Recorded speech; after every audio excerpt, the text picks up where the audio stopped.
వడ్డీ వ్యాపారుల అరాచకాలు, వడ్డీ వ్యాపారాల అరాచకాలు ఎలా ఉంటుందంటే చిరు వ్యాపారులకి ఆ బాధ తెలుసు. విజయవాడలో కొన్ని వందల స్టోరీలు రాసుంటాం, అట్లాగే తిరుపతిలోనైనా రాసుంటాం. నేను ఎక్కడికి ఏ ఏరియాకి వెళ్తే ఆ చిరు వ్యాపారులు సామాన్యుల వైపు ఎక్కువగా అబ్జర్వ్ చేస్తాను. వాటికి సంబంధించిన స్టోరీస్ హైలైట్ చేసేవాళ్ళు. పొద్దున్నే 900 ఇచ్చి సాయంత్రం 1000 రూపాయలు తీసుకోవడం, పండగలప్పుడైతే పొద్దున 800 రూపాయలు ఇచ్చి సాయంత్రం 1000 రూపాయలు తీసుకోవడం, ఇది జరిగేది. అంటే రోజుకి 1000కి 200 రూపాయల వడ్డీ, లేదా 800కి 200 రూపాయల వడ్డీ. ఏ స్థాయి దోపిడీ జరుగుతుంది? 10 రూపాయల వడ్డీ అన్నాం, 15 రూపాయల వడ్డీ అన్నామా? అలాంటి రోజులు అనుభవించినటువంటి వాళ్ళకి ఇవాళ అదే చిరు వ్యాపారులకి మోడీ సర్కారు వచ్చాక ఇస్తున్నటువంటి ముద్రా రుణాలు ఆంధ్రప్రదేశ్లోని ప్రతి చిరు వ్యాపారి పొందుతున్నారు.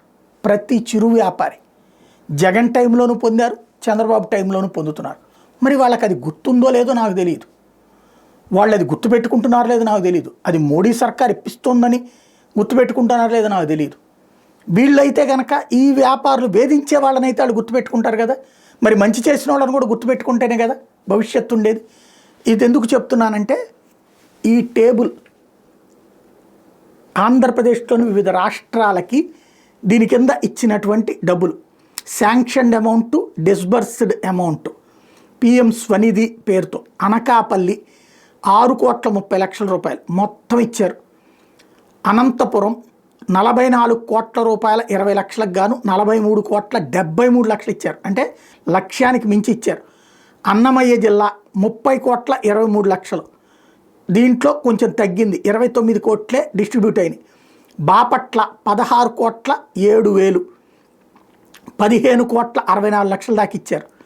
చిత్తూరు 38,55,00,000, 37,85,00,000 దాకా డిస్ట్రిబ్యూట్ అయింది. ఇట్లా లెక్క చూసుకుంటే టోటల్గా 815,34,00,000 రూపాయలు, రూపాయి కాదు రెండు కాదు, 815,34,00,000 రూపాయలు శాంక్షన్ చేస్తే పిఎం స్వనిధి పేరుతో 783,26,00,000 రూపాయలు జనం దగ్గరికి వెళ్ళినాయి, చిరు వ్యాపారుల దగ్గరికి వెళ్ళినాయి. వీధి వ్యాపారులకి చిన్న రుణాలు, అతి తక్కువ లేదా వడ్డీ లేని రుణాలు అనాలి. ఇలాంటి ఆ వడ్డీ లేకపోతే అది పెద్ద ప్రాఫిటే కదా ఒక్కొక్కళ్ళకి, అంత డిస్ట్రిబ్యూట్ అవుతుంది.